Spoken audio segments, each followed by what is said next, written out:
तुम हाथ मिलाओगे हम गले लगा देंगे, तुम हाथ उठाओगे हम मिट्टी में मिला देंगे। इसी जोश और जज्बे के साथ हमारे शहीद जवानों ने हमें आज़ादी दिलाने में अपनी अहम भूमिका निभाई है। मैं आपको बता दूं कि आज हम मौजूद हैं बिहार विधानसभा के मुख्य द्वार के पास और हम अभी हैं अमर ज्योति के पास। शायद आपको मालूम नहीं होगा, लेकिन मैं आपको बता दूं ये अमर ज्योति जो कि 24 घंटा जलती रहती है। और क्यों जलती है, आइए इसके पीछे की वजह हम आपको बताते हैं। शहीदों की चिताओं पर लगेंगे हर वर्ष मेले, वतन पर मरने वालों का यही बाकी निशा होगा। जी हाँ, सन 1942 ईस्वी के 11 अगस्त के तदन अनुसार विक्रम संवत 1999 के श्रावण मास कृष्ण पक्ष चतुर्दशी तिथि मंगलवार को बिहार सचिवालय भवन पर राष्ट्रीय पताका फहराने के प्रयास में 7 युवक छात्रों ने विदेशी सरकार की गोलियों का सामना करके वीर गति पाई है। स्वतंत्र भारत की बिहार सरकार द्वारा निर्मित यह स्मारक भारत माता के इन सपूतों के बलिदान की पुण्य स्मृति में श्रद्धा समेत निवेदित है। जी हाँ, मैं आपको बता दूं कि आप तस्वीरों के माध्यम से देख सकते हैं कि ये बिहार विधानसभा के मुख्य द्वार पर ये अमर ज्योति है जो कि 24 घंटा हम वो युवक शहीद के याद में जलती रहती है। जी हाँ, ये बेहद ही खूबसूरत नज़ारा है बिहार विधानसभा का, जहाँ पर 24 घंटे ये अमर ज्योति जो है वो जलती रहती है।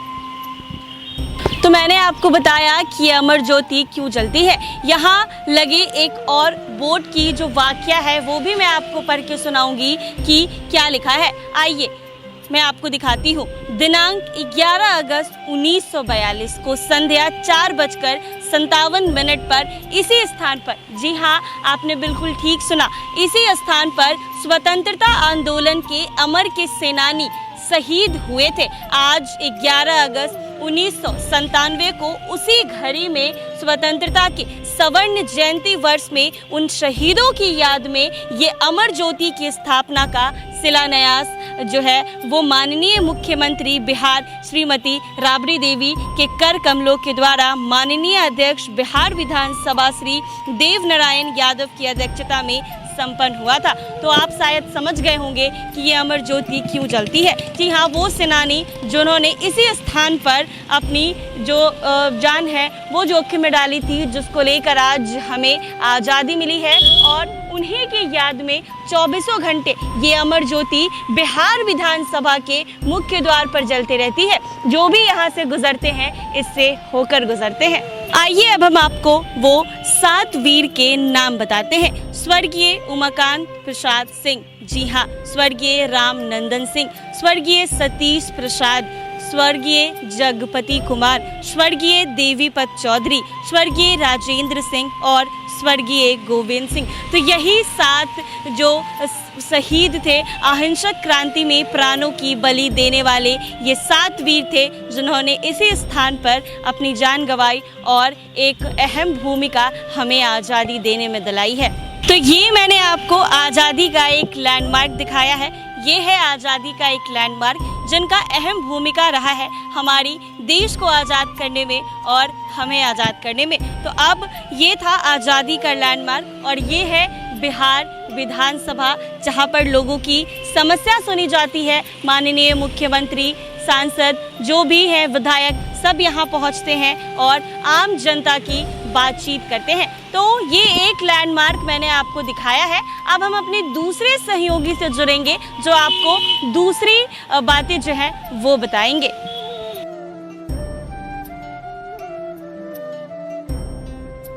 सरफरोशी की तमन्ना अब हमारे दिल में है, देखना है जोर कितना बाजुए कातिल में है। जी हाँ, कुछ इसी उम्मीद के साथ इन 7 शहीदों ने भारत को आज़ादी दिलाई। बता दें कि सन 1942 में भारत छोड़ो आंदोलन में इन्होंने बढ़ चढ़कर हिस्सा लिया और आपको बता दें कि अंग्रेजी हुकूमत के खिलाफ इन्होंने धावा बोला और इनका मकसद था उस ऐसे इमारत पर तिरंगा फहराने की जहां पर अंग्रेजों का कब्जा हुआ करता था। पटना सचिवालय जो है वो वही धरोहर है जहां पर इन 7 सपूतों ने जो है वो तिरंगा फहराया, इन 7 शहीदों के बलिदान की मूर्ति।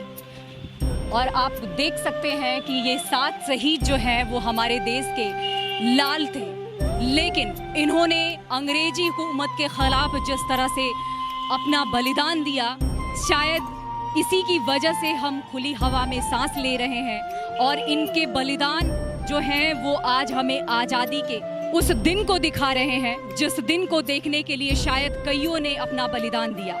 इन 7 शहीदों के बलिदान की मूर्ति इन्हीं युवाओं ने अगस्त 1942 में भारत छोड़ो आंदोलन में अपने जीवन का बलिदान देकर अपने लहू से आज़ादी का इतिहास लिखा और उस भवन पर राष्ट्रीय ध्वज फहराया था, जो आज सचिवालय भवन कहलाता है। सन 1942 में शहीद हुए 7 युवकों की प्रतिमा है। अंग्रेजों ने बड़ी बर्बरता के साथ इन पर गोलियां चलाई थी। सन 1942 में अगस्त क्रांति के दौरान 11 अगस्त को 2 बजे दिन में पटना के सचिवालय पर झंडा फहराने निकले थे। उस समय पटना के जिला अधिकारी WG ऑर्थन थे, जिसके कहने पर पुलिस ने गोलियां चलाई। इस दौरान लगभग 13 से 14 राउंड गोलियां चली और इन 7 सपूत जो है उन्होंने अपने प्राण की आहुति दे दी, जिसमें नाम सबसे ऊपर आता है, उनका नाम उमाकांत प्रसाद है और दूसरे रमाकांत सिंह, सतीश प्रसाद झा, जगपति कुमार, देवीप्रसाद चौधरी, राजेंद्र सिंह और राम गोविंद सिंह शामिल थे। तो बता दें आपको कि अभी हम पटना सचिवालय के पास स्थित हैं और इनके बलिदान और इनके त्याग को याद करते हुए ये प्रतिमा जो है इनकी बनाई गई।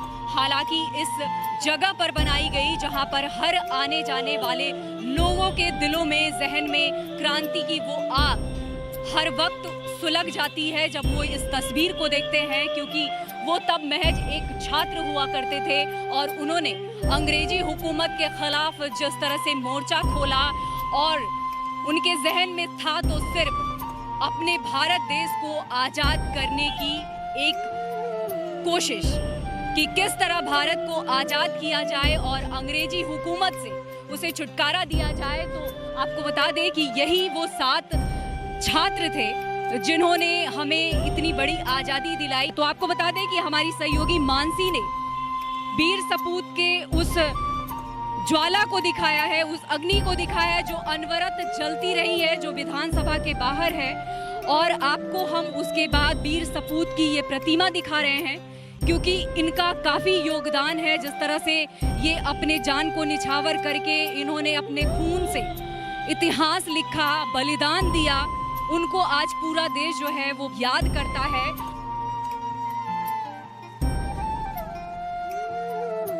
नमस्कार, आप देख रहे हैं NBC 24। मैं हूं अजय शर्मा। पटना के ऐतिहासिक गांधी मैदान के पास स्थित यह कारगिल स्मारक वीरता और सैन्य का समर्पण का एक ऐसा प्रतीक है जो भारत के वीर शहीदों के समर्पण को याद और सम्मानित करता है। साल 2099 में कारगिल युद्ध के भारतीय सैनिकों ने अपनी वीरता और साहस का परिचय देते हुए विश्व को एक अद्भुत चमत्कार दिखाया था। इस युद्ध में शहीद हुए सैनिकों के सम्मान में पटना के इस कारगिल स्मारक का निर्माण किया गया था। उद्घाटन में 4 जनवरी 2000 को तत्कालीन मुख्यमंत्री राबड़ी देवी और राजद सुप्रीमो लालू प्रसाद यादव की उपस्थिति में जॉर्ज फर्नांडिस ने किया था। स्मारक में एक विशाल रोटरी के अंदर निर्मित एक केंद्रीय छतरी वाला स्मृति पार्क भी है, जो इंडिया गेट के छतरी की भी याद दिलाता है। आपको बताते चले कि वर्ष 1999 के 26 जुलाई को भारतीय सेना ने कारगिल की बर्फीली ऊंचाइयों पर लगभग 3 महीने की लंबी लड़ाई के बाद ऑपरेशन विजय की सफलता को घोषणा की थी, जिसमें टोर्लिंग और टाइगर हिल जैसे अत्यधिक ऊंचाई वाले स्थान भी शामिल थे। इस जीत के साथ भारतीय सैन्य ने देश की शानदार विजय की चमक दिखाई थी। इस युद्ध में बिहार रेजिमेंट के 18 सैनिकों ने अपने जीवन का बलिदान दिया था। इसके साथ ही बिहार रेजिमेंट की प्रथम बटालियन को कारगिल युद्ध के बाद 28 वीरता पुरस्कार से सम्मानित भी किया गया था। आपको बता दें, बाद में 28 मई 1999 वह दिन था जब ऑपरेशन विजय का शुरुआत हुआ था। कारगिल में 14,000 फुट की ऊंचाई पर बालटाल सब सेक्टर में पाक सेना ने कब्जा कर रखा था। उस वक्त बिहार रेजिमेंट की 1st बटालियन डल झील के पास तैनात थी। इसी दौरान ऑपरेशन विजय की घोषणा होती है और बिहार रेजिमेंट के जवान अपने मिशन पर चलते हैं। कठिन रास्तों को पार करते हुए आगे बढ़ रहे थे। जवानों ने अचानक पाकिस्तानी सैनिकों पर हमला बोल दिया तो उन्हें संभलने तक का मौका नहीं मिला। आपको बता दें, इस आक्रामक दल ने सबसे आगे थे बिहटा के नायक गणेश यादव, जिन्होंने बिना किसी फिक्र के दुश्मनों के बिना किले को घुस करके उनके मारकर परास्त कर दिया था। इसी दौरान दुश्मनों की एक गोली उनके आकर लगी जिसमें वो जख्मी हो गए थे। उन्होंने फिर भी हार नहीं मानी और आगे बढ़ते रहे। अंत में वह वीर गति को प्राप्त हुए। इस वीर विजय गाथा को याद दिलाता है यह पटना में बना कारगिल स्मारक। आपको बता दें, यह कारगिल स्मारक पटना में 2000 ईस्वी में बनकर तैयार हुआ था। आपको बता दें कि यह शहीद स्मारक है और इस पट पर आप पूरी तरीके से देख सकते हैं कि सन 1999 के कारगिल युद्ध में स्मृति भूमि की रक्षा करते हुए प्राणों की आहुति देने वाले बिहार के जवानों की सूची है। 18 जवान शहीद हुए थे जो वीर सपूत थे बिहार के, वह शहीद हुए थे। इन्हीं की लोक नायक गणेश प्रसाद की यादव की हम बात कर रहे थे, जिन्होंने सबसे आगे रह करके इस लड़ाई में परचम गाड़ा था। पटना के बिहटा के यह रहने वाले थे। सिपाही अरविंद कुमार पांडे पूर्वी चंपारण के हैं। सिपाही प्रमोद कुमार मुजफ्फरपुर के रहने वाले हैं। सिपाही शिव शंकर प्रसाद गुप्ता औरंगाबाद। लोक नायक विद्यानंद सिंह भोजपुर। सिपाही हरदेव प्रसाद सिंह नालंदा। नायक विशु राय सारण। ऐसे 18 सपूत हैं जिनकी शिलापट में पूरी तरीके से चिन्हित किया गया है और नाम के साथ यह शिलापट बनाया हुआ है। आपको बताते चले कि यह कारगिल स्मृति उन 18 सपूतों के नाम है जो कि कारगिल युद्ध में शहीद हुए थे और बिहार के तरफ से, बिहार बटालियन की तरफ से अपना परचम लहराए थे। आपको बताते चले कि सन 1999 में कारगिल युद्ध हुआ था और 2000 ईस्वी में यह कारगिल चौक, पटना का कारगिल चौक बन करके संपन्न हुआ था, जिसका उद्घाटन रक्षा मंत्री आपको जॉर्ज फर्नांडिस और तत्कालीन सीएम राबड़ी देवी और लालू प्रसाद के कर कमलों के द्वारा किया गया था। आपको बताते चले कि 15 अगस्त आने वाला है और 15 अगस्त के दिन सबसे पहले नीतीश कुमार यहीं पर आएंगे और यहाँ पर आकर के पहले पुष्प अर्पण करेंगे, जिसके पश्चात जाकर गांधी मैदान में झंडोत्तोलन किया जाएगा।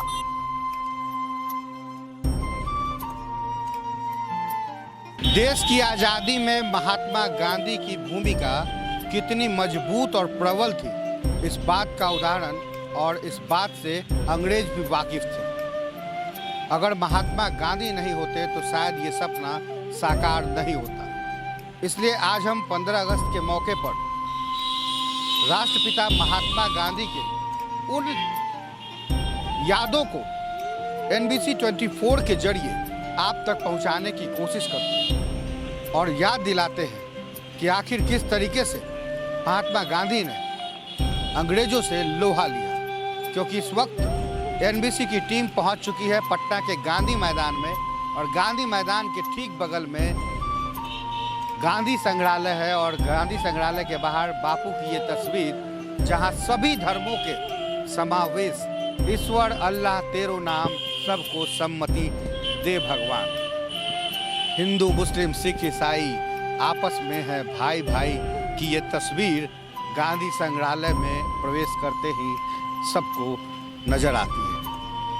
महात्मा गांधी से जुड़े हुए कई ऐसी यादें हैं जो किसी किताब में नहीं बल्कि आपको गांधी संग्रहालय में ही मौजूद दिखाई देगी। ईश्वर अल्लाह तेरो नाम सबको सम्मति दे भगवान, इसी उद्देश्य के साथ ये आप देख सकते हैं कि जो प्रतिमा है वो किस तरह से सभी धर्मों को जोड़कर तय हुआ और तब हमारा हिंदुस्तान हमारा की ये तस्वीर देखने को मिलती है। गांधी संग्रहालय आने पर आपको एक अलग ही सुकून और एहसास दिखाई देगा और ये एहसास इसलिए भी है क्योंकि वैष्णव जन तो तेने कहिए पीर पड़ाई लागे, बहुत ही महात्मा गांधी की छुई अनछुई वो तस्वीर जिससे रूबरू कराना आज के युवाओं को बेहद जरूरी है। इस तस्वीर को देखिए, हाथों में ग्लास चाय का लिए महात्मा गांधी के बदन पर सिर्फ तन ढकने के लिए कपड़ा, और बगल में बैठे हैं रविंद्रनाथ टैगोर। महात्मा गांधी और रविंद्रनाथ टैगोर दो महान मानवताओं की आपसी मुलाकात की ये विहंगम तस्वीर 2 अप्रैल से 5 अप्रैल के बीच की है। तस्वीरों के जरिए हम फिर से दिखाते हैं महात्मा गांधी किस तरीके से चाय पी रहे हैं रविंद्रनाथ टैगोर के साथ, और 1920 से लेकर 1948 तक के चीज़ें यहाँ जब पहली बार मुलाकात हुई थी 1915 में 6 मार्च को, दोनों पहली बार मिले थे, और ठीक वही तस्वीर सिंबल के तौर पर आप यहाँ देख सकते हैं, उनकी यादों को देख सकते हैं। हालांकि इसके बाद 1945 को भी 18 दिसंबर गांधी जी शांति निकेतन गए थे, लेकिन पहली तस्वीर बहुत ही रोमांच पैदा करने वाली वो तस्वीर, और मेरे सपनों का भारत कैसा हो, यंग इंडिया 10/9/1931 की ये तस्वीर, जहाँ पर लिखा है कि मैं एक ऐसे हिंदुस्तान के लिए कोशिश करूँगा जहाँ का गरीब से गरीब आदमी भी यह महसूस करे कि यह देश उसका है, उसकी तकदीर के बनाने और संवारने में उसकी भी महत्वपूर्ण भूमिका और भागीदारी रही। वह हिंदुस्तान ऐसा हिंदुस्तान होगा जहाँ कोई बड़ा होगा और न कोई छोटा, जहाँ सब जाति धर्म और संप्रदाय के लोग एकता के सूत्र में बंधे सौहार्दपूर्वक सुख शांति में रहेंगे। और वैसे हिंदुस्तान में छूत और नशीली चीज़ों की लानत नहीं रहेगी। महिलाओं को पुरुषों की तरह बराबरी का अधिकार प्राप्त होगा। चूंकि दुनिया के अन्य देशों के साथ हमारी दोस्ती होगी, शांतिमय रिश्ता होगा, न हम किसी का शोषण करेंगे और न ही किसी को अपना शोषण करने ही देंगे। अतः हमारी सेना बहुत ही छोटी होगी। आज जिस भारत की कल्पना हम करते हैं, जिस देश की कल्पना करते हैं, क्या वो आज की डेट में प्रासंगिक है? बुरा मत कहो, बुरा मत देखो, बुरा मत सुनो। अगर सिर्फ इस 3 सिंबल को अगर आप अपने जीवन में उतार लें तो आप कह सकते हैं कि आप अपने आप में एक महान व्यक्ति। क्योंकि आज जो कुछ बांग्लादेश में हो रहा है, जो कुछ यूक्रेन में हो रहा है, रसिया में हो रहा है, ये सब कुछ उस समय महात्मा गांधी ने पहले ही तय कर दिया था और कह दिया था कि हमारा देश इन सारी चीज़ों से बिल्कुल अलग होगा तभी जब हम इस चीज़ों की कल्पना करेंगे। गांधी संग्रहालय की ये तस्वीर, एक एक तस्वीर ये बताने के लिए काफ़ी है कि महात्मा गांधी से जुड़ी हुई उनकी जो यादें हैं वो आज भी कितना प्रासंगिक है युवाओं के लिए। खासकर युवाओं का जिक्र इसलिए करते हैं क्योंकि जिस तरह से हमारे देश में युवा पीढ़ी आज़ादी के उन चीज़ों को भूलते जा रहे हैं, बावजूद इसके हमारे देश में लगातार 15 अगस्त 26 जनवरी जैसे दिन हम अपने देश को अगर कम से कम याद करें, उन शहीदों को नमन कर सके, तो इससे बेहतर कुछ नहीं होगा। महात्मा गांधी की 2 बातें जो बहुत ही महत्वपूर्ण है, दुनिया को युद्ध नहीं शांति चाहिए। फिर भी आज यूक्रेन, रसिया, फ्रांस, अलग अलग देश परमाणु से लैस हैं, और परमाणु युग में अहिंसा की बात करने वाले महात्मा गांधी ने शायद सपने में भी नहीं सोचा था कि 6 अगस्त 1945 को जापान में एक ऐसा परमाणु बम फटेगा।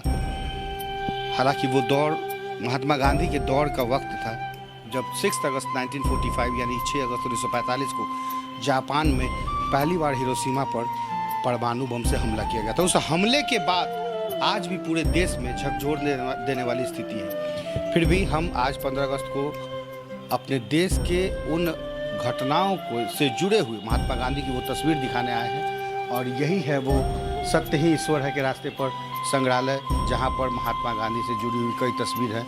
हिंदू, मुस्लिम, सिख, ईसाई, और पता नहीं संविधान खतरे में है तो बहुत सारी चीज़ें जो होती रहती है। खैर बहरहाल हम इस वक्त संग्रहालय के ठीक बाहर है और संग्रहालय के अंदर की तस्वीरें हम आपसे रूबरू कराते हैं। मोहनदास करमचंद गांधी। मोहनदास करमचंद गांधी महात्मा गांधी का पूरा नाम। बचपन में निबंध के तौर पर या आज भी कहीं ना कहीं आप किताबों में पढ़ेंगे, लेकिन संग्रहालय आने पर आपको पता चलेगा कि महात्मा गांधी का जो परिवार था उसमें कौन कौन से सदस्य थे। सिर्फ महात्मा गांधी ही नहीं बल्कि माताजी श्रीमती पुतलीबाई, गांधी जी के 4 बेटे हरिलाल, मनीलाल, रामदास, देवदास, कस्तूरबा गांधी उनकी पत्नी थी, और ये तस्वीर उन पूरे परिवार की है। इसके अलावा आप गांधी जी की वंशावली से भी आप यहाँ रूबरू हो सकते हैं। और वर्तमान में गोपाल कृष्ण गांधी, जिनको आप संसद भवन में भी देखा होगा, इसके अलावा मोहनदास करमचंद गांधी का एक पूरा परिचय आप देख सकते हैं। बचपन से लेकर किस तरह से महात्मा गांधी की उम्र के विभिन्न पड़ाव का वो चेहरा जो महात्मा गांधी के साथ अब आप संग्रहालय में देख सकते हैं। इसके अलावा दक्षिण अफ्रीका में जब महात्मा गांधी गए थे, उस वक्त क्या सोच के वो गए थे और क्या सोचकर उनका सपना एक नई दिशा में परिणत होता है, यह साफ तौर पर अंदाज़ा लगाया जा सकता है। क्योंकि दक्षिण अफ्रीका जाने के बाद ही वहाँ पर जिस तरह से उनके साथ व्यवहार किया गया, वही व्यवहार का जिक्र इसमें किया गया है। इसके अलावा वो तस्वीर जब महात्मा गांधी दक्षिण अफ्रीका में कुछ प्रमुख ऐतिहासिक स्थल पर जब वो वहाँ गए थे, वहाँ की तस्वीर है। ये तस्वीर बड़ी ही आप महत्वपूर्ण है, आपने देखा होगा। और ये तस्वीर महात्मा गांधी के उस दौर की तस्वीर है जब वो सिर्फ तन ढकने के लिए कपड़ा लेकर निकला करते थे। आइए अब हम आपको तस्वीरों के जरिए महात्मा गांधी की देखिए, लिखा है कि नंगों को कपड़ा देकर उनकी नादामता क्या करना, उनको काम दो जिससे वह निजी परिश्रम से कपड़ों के लिए धन पैदा करे। बड़ी दूरदर्शी सोच का नतीजा था कि महात्मा गांधी की अलग अलग तस्वीरें और ख़ास करके हर वो दौर, चाहे वो नमक सत्याग्रह का हो, डांडी मार्च का हो, वो तस्वीर आपको यहाँ देखने को मिलेगी। इसके अलावा तस्वीरों के साथ साथ गांधी जी की से जुड़ी हुई कुछ तस्वीरें जो यहाँ पर आपको देखने को मिलेंगी, जिससे वो दाल घोटा करते थे। चम्मच लकड़ी का, कांटा धातु का, जेल में इस्तेमाल के जो बर्तन होते थे वो किस तरीके से होते थे, वो वहाँ से यहाँ लाया गया है ताकि आप गांधी संग्रहालय में देख सकते थे। और गांधी जी जिन कपड़ों का इस्तेमाल करते थे, जिन पदार्थ सामान का इस्तेमाल करते थे, वो है यहाँ पर। और इसके अलावा बिहार के संग्रहालय में कई ऐसी चीज़ें हैं जो आपको बहुत ही अलग तरीके से देखने को मिलेगी। एक तस्वीर है यहाँ पर, ये तस्वीर संविधान की है, संविधान सभा द्वारा स्वीकृत मूल जो संविधान है उसकी ये तस्वीर आप एक्सक्लूसिव देख रहे हैं इस वक्त NBC 24 पर। और ये आज भी जब संसद भवन में लोग कहते हैं, नेताजी कहते हैं कि संविधान खतरे में है, तो लगता है कि देश हमारा आज कहाँ से कहाँ पहुँच गया। ये बहुत ही महत्वपूर्ण दस्तावेज हैं जो इस तरफ से दिखा देंगे आपको। आइए अपने सहयोगी विकास से कहेंगे कि देखिए पहले के नोट किस तरीके से होते थे और गांधी जी की तस्वीरों से जुड़ा हुआ वो नोट बहुत ही कह सकते हैं कि ऐतिहासिक चीज़ें हैं ये सब जो इस वक्त आप देख रहे हैं। और ये तस्वीर गांधी मैदान में लगी हुई आपको दिखाई देगी, पटना के गांधी मैदान में। ठीक यही तस्वीर का छोटा रूप जहाँ लिखा है कि नीतीश कुमार के द्वारा गांधी संग्रहालय को भेंट की गई थी। और एक अद्भुत अदम्य ये तस्वीर बापू किस तरीके से प्यार करते थे बच्चों से और देश को जहाँ ले जाना चाहते थे, अंततः उन्होंने आज़ादी दिलाकर ही पूरे भारत को जंजीरों की बेड़ियों से निजात दिलाई। बिहार राज्य खादी ग्राम उद्योग बोर्ड के आभार से ये लगाई गई तस्वीर, ये लगाया गया कपड़ा महात्मा गांधी के को समर्पित था और महात्मा गांधी के बाद यहाँ आप संग्रहालय में देख सकते हैं। फिलहाल अभी के लिए बस इतना ही। आप बने रहे हैं NBC 24 के साथ। 15 अगस्त के मौके पर तमाम उन शहीदों को NBC की टीम नमन करती है, श्रद्धांजलि अर्पित करती है और महात्मा गांधी के सपनों पर चलने की बात कहती है। क्योंकि महात्मा गांधी का सपना था कि अहिंसा परमो धर्म, अहिंसा ही एकमात्र रास्ता है जिसकी वजह से, जिसकी बदौलत आप पूरे देश में रह सकते हैं, शासन कर सकते हैं, चल सकते हैं।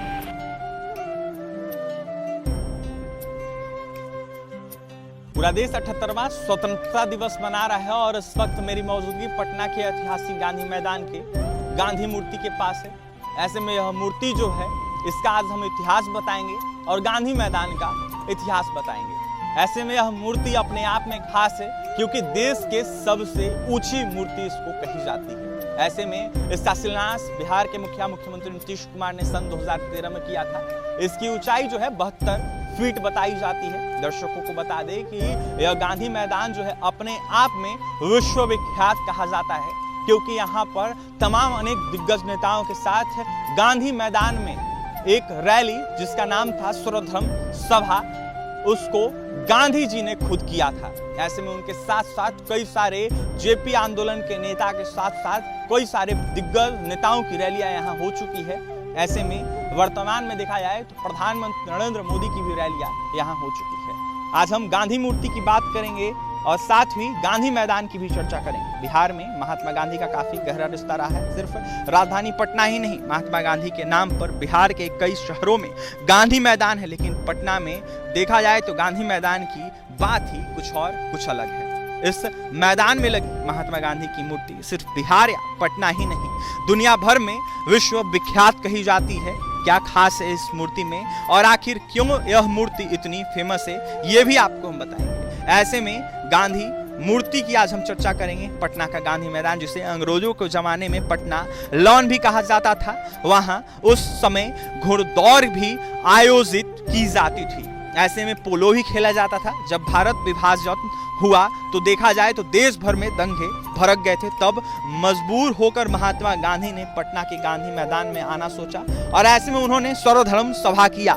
समय के साथ धीरे धीरे पटना शहर के साथ ही गांधी मैदान का भी कायाकल्प हुआ और आज यह एक आधुनिक स्टेडियम का रूप ले चुका है या फिर आधुनिक मैदान का रूप ले चुका है, ऐसा कह सकते हैं। पहले महात्मा गांधी की दुनिया में सबसे ऊंची मूर्ति जो है दिल्ली के संसद भवन में लगी थी, ऐसा कहा जाता है। इस मूर्ति की ऊंचाई जो है लगभग 16 फुट बताई जाती थी, लेकिन फरवरी 2013 में बिहार के मुख्यमंत्री नीतीश कुमार ने यह निर्णय लिया कि हम देश की सबसे गांधी जी की ऊंची मूर्ति बनाएंगे और उन्होंने जिस तरीके से निर्णय लिया उसके बाद उन्होंने ऊंची सबसे देश की मूर्ति गांधी जी की बनवाई पटना के ऐतिहासिक गांधी मैदान।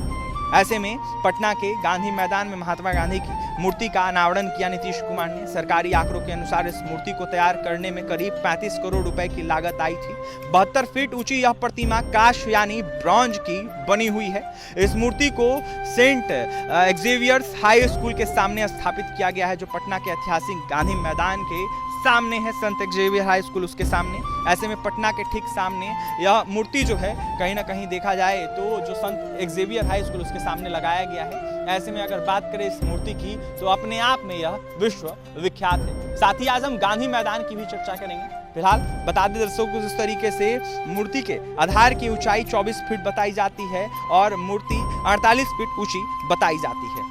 ऐसे में पटना के गांधी मैदान के पश्चिम कोने पर लगी इस मूर्ति में महात्मा गांधी 2 बच्चों के साथ मुस्कुराते हुए खड़ी मुद्रा में देखने को मिल रहे होंगे। इस मूर्ति में महात्मा गांधी से संबंधित कुछ वर्षों जैसे 1930 का दांडी मार्च, ऐसे में 1942 का भारत छोड़ो आंदोलन, ऐसे में 1917 का चंपारण आंदोलन और चरखा को बड़े बड़े अक्षरों में लिखा गया है। इस मूर्ति को राम सूतर आर्ट प्रणाली का संचालन करने वाले अनिल ने तैयार किया, ऐसा बताया जाता है। उनका कहना है कि मूर्ति में बापू का मुस्कुराता हुआ चेहरा अमीरी और गरीबी के बीच की खाई को पाटने और विश्व शांति का प्रतीक है। ऐसे में पटना में जिस तरीके से खबरें आती है उसको देखते हुए पटना के ऐतिहासिक गांधी मैदान में कहीं ना कहीं उसको स्थापित किया गया है और कहीं ना कहीं यह पूरे विश्व में विख्यात है। विश्व विख्यात इसलिए है क्योंकि इसकी लंबाई, चौड़ाई और ऊंचाई सबसे ज्यादा है। 72 फुट की यह ऊंची मूर्ति जो है पूरे विश्व में चर्चा में रहती है हमेशा। ब्रिटिश हुकूमत में बात करें गांधी मैदान की तो यह गांधी मैदान जो है बांकीपुर मैदान लॉन के रूप में जाना जाता था। ऐसे में पटना के गांधी मैदान में तब पोलो खेला जाता था। आजादी की लड़ाई का भी यह गवाह बना है। सन 42 आंदोलन के हीरो जयप्रकाश नारायण यानी जेपी का भव्य जो है स्वागत हुआ था इसी गांधी मैदान में। 1946 में इसी मैदान में श्री कृष्ण सिंह की मौजूदगी में दिनकर ने जेपी के स्वागत में भावी इतिहास रचा था। कविता पढ़ी थी तो वहीं देखा जाए तो 5 जून 1974 को खचाखच भरे गांधी मैदान में जेपी ने संपूर्ण क्रांति का नारा दिया तो पटना के तमाम जगहों से लेकर दिल्ली तक की गद्दी डोल गई। इससे पहले 1971 में बांग्लादेश फतेह करके लौटी तत्कालीन पीएम इंदिरा गांधी हवाई अड्डे से खुली जीप पर पहुंची तो लाखों के हुजूम ने इसी गांधी मैदान में उन्हें सर आंखों पर बिठाया। जेपी ने 4 नवंबर 1974 को इसी गांधी मैदान से 1 लाख लोगों के हस्ताक्षर के साथ राजभवन कूच किया और आयकर चौराहे पर पुलिस की लाठियां खाई। नवंबर 2005 में बिहार की अगर बात करें तो बिहार की कमान संभालने के बाद बिहार के मुखिया नीतीश कुमार ने अलग अलग नाम से बिहार की यात्राएं तो खूब की, लेकिन रैली पहली तो यही हुई। ऐसे में नीतीश कुमार की रैलियां के साथ साथ राजद सुप्रीमो लालू प्रसाद यादव की रैलियां के साथ साथ तमाम अनेक नेताओं की रैलियां देखी गई।